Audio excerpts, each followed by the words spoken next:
I read 3 physical books in January.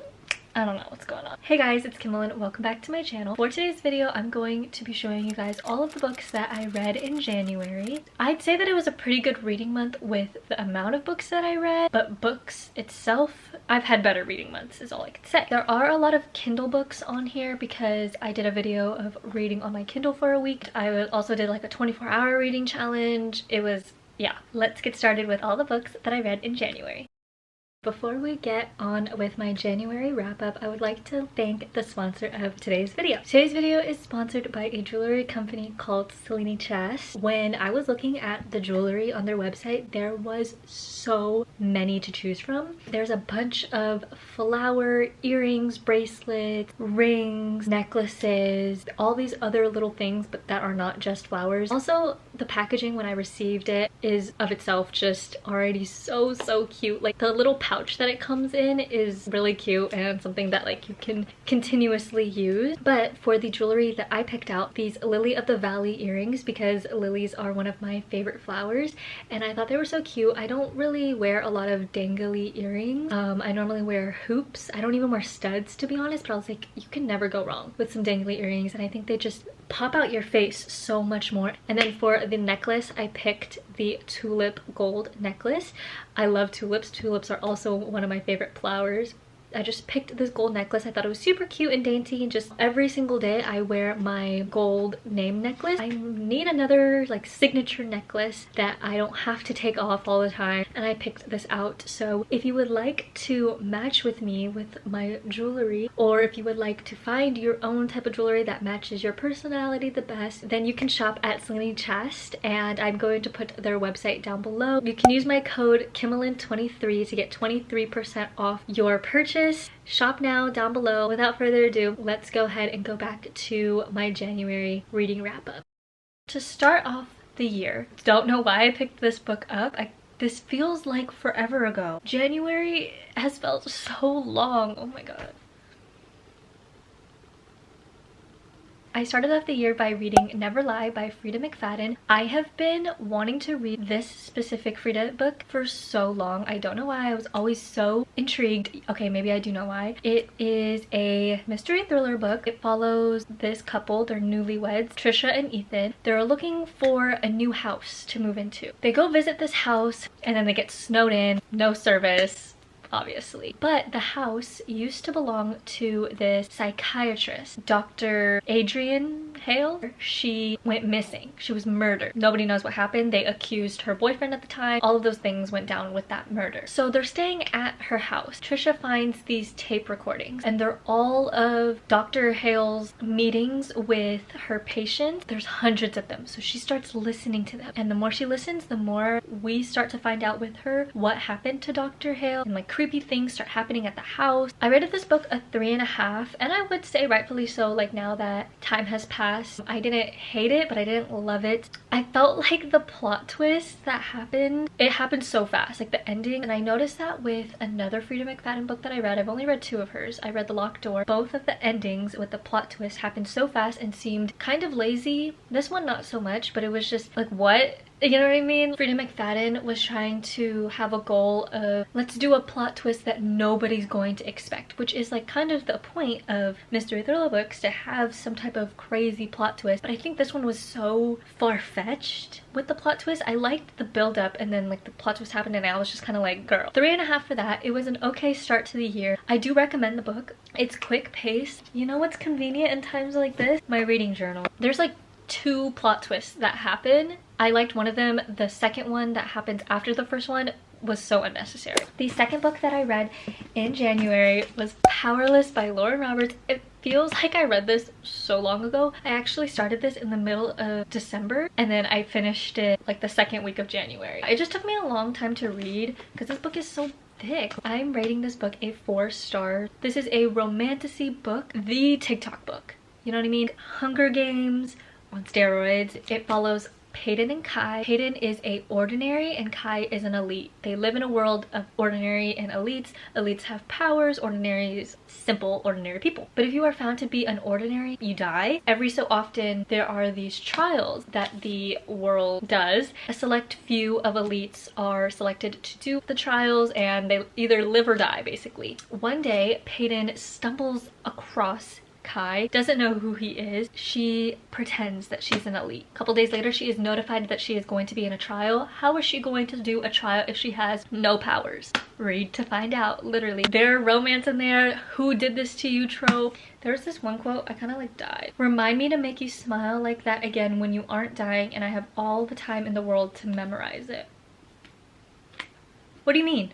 What do you mean? Beautiful. I love this book so much and I can't wait for Reckless to come out. I rated this book a 4-star. I think the only reason why I didn't rate it higher, which I still think that's a perfectly rated good book.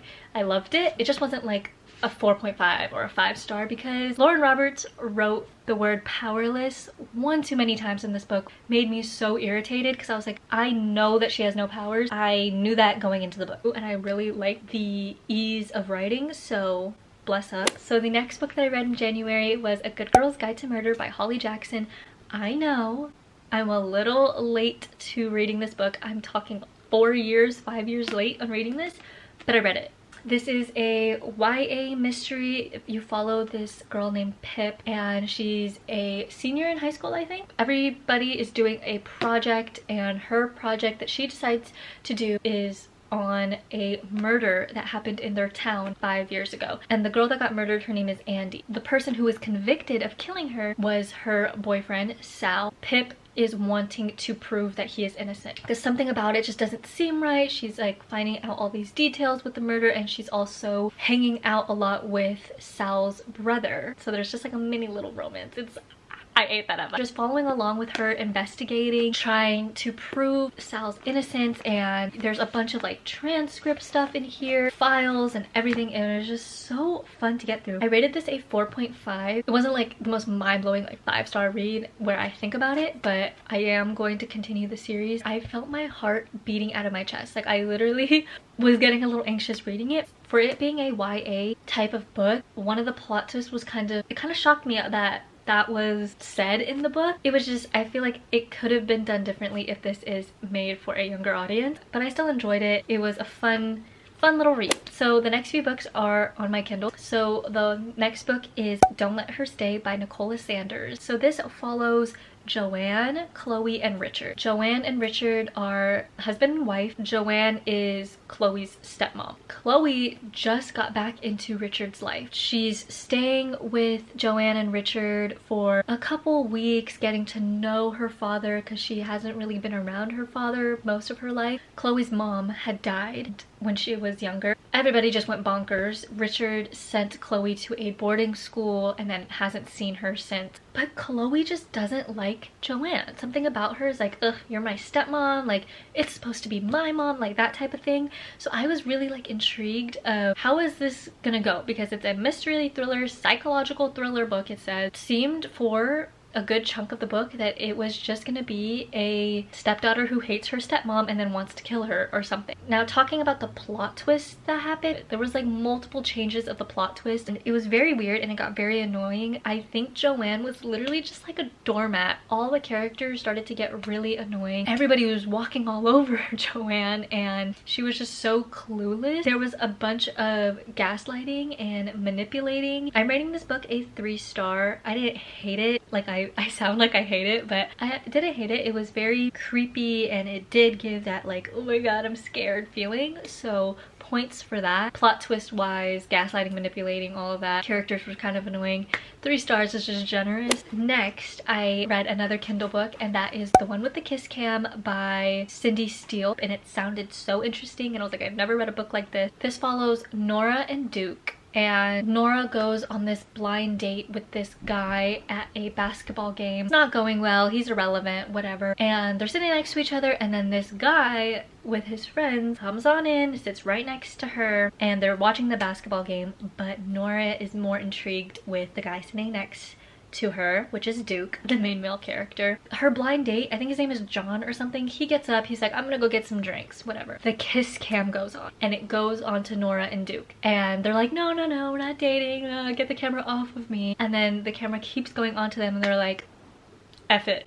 And then they kiss. One thing leads to another, and they start talking, and they're like hitting it off, and it's really cute. And they were like, let's just spend the night together, but like not sleep together, you know? Like, let's just do something off of our bucket list, something we've always wanted to do. Nora is not the type to be spontaneous. She has to have everything planned. They were just really hitting it off, and she was like, nothing can happen between us. I am leaving in 3 days, because of course that's gonna happen. He was like, no problem, like we are just gonna like do something fun, do something crazy. They do that. 3 years go by. Bam, workplace romance. They see each other again. I rated this book a 3-star because there's a lot of 3 stars in this. I liked the first half, but the workplace romance just got kind of annoying. Like, it was fine at first. It just like, it got boring. I was like, I don't really care about this stuff. Like, just get together. And I feel like it was like kind of dragging on a little too much with that. But I still think that overall it was very cute and flirty. If you see me looking down, I'm looking at my notes from my reading journal. Overall, it was like a mediocre book. It was cute, a good palate cleanser after reading Don't Let Her Stay. I have to hurry up because I have to leave for class in like 30 minutes. So after reading that, I was like, I need another mystery thriller book. I picked up another Nicola Sanders book. I picked up reading All the Lies by Nicola Sanders. Amy is in this marriage, this guy named Jason. He is the worst husband ever. Out of all the books I've ever read, he is the worst one. So toxic, so violent, so abusive, just so controlling. I was gonna DNF it because I couldn't stand reading that type of stuff. But at the same time, I was like, okay, you know what? I just want to see where this is gonna go. She couldn't get out of the relationship because nobody believed her that her husband was like this. Like, not even her mom got the chance to go on this cruise. So she takes the opportunity, goes on this cruise, and she meets this girl named Liz. Liz and her look the same. They're not like twins, identical, but they look pretty similar. A boat crash happens. Liz dies. Amy is alive. But Amy wakes up in a hospital, and everybody, even the doctors, her family, whatever, they think that she is Liz. Liz's family is there, and they can't tell that that's not actually Liz because Liz was on the cruise to go meet her biological mother, so they've never met. So that's why they were so easy to slide past, like, oh my god, maybe this is Liz and not somebody else. Everybody else, Amy is deciding like what to do. Does she stick it out and go with everybody else and pretend that she is Liz to get away from her husband and just start a new life, or does she go back to her abusive, crazy boyfriend? This is the first book that I've ever rated a 1-star. I did not like this book. It was so beyond boring and not scary at all. Every character was just really annoying and wasted my time. I didn't even like Amy. The next book that I read was Done and Dusted by Lila Sage. This is a cowboy romance, brothers best friends, follows Emmy and Luke. Emmy comes back home to her small town after a horseback riding accident that happens, and she's just not going back on a horse anytime soon. So she goes back home.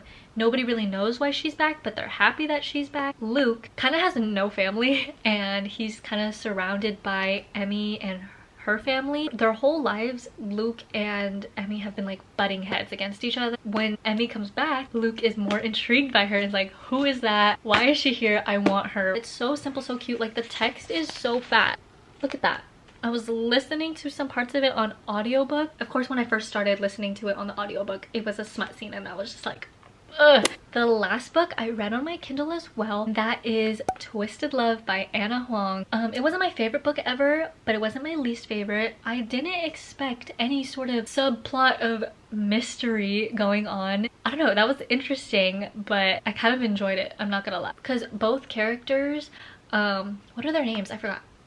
Alex and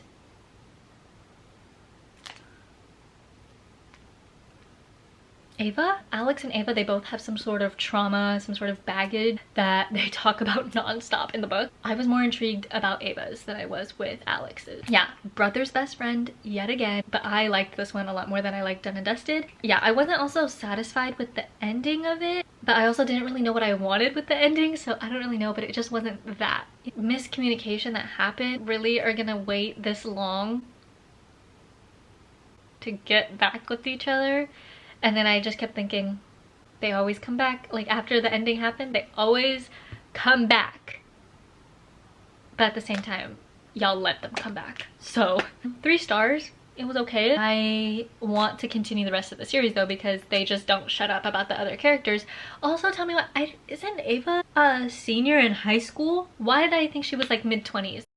So those were all the books that I read in January. Pretty good reading month, 8 books, pretty good. Yeah, I have a bunch of books that I want to get to that are on my physical TBR. I'm not gonna do a specific like video for my February TBR because I have so many books and I want to just be in the mood to read them. I'm still reading The Invisible Life of Addie LaRue. So yeah, I know I said before that I'm doing like more vlog, lifestyle, just more personal type of videos, but I still of course want to incorporate reading vlogs, so it's just back and forth with that and just experimenting with my channel. So yeah, I hope you guys enjoyed this video. Like, comment, subscribe if you haven't already, and I hopefully will see you guys in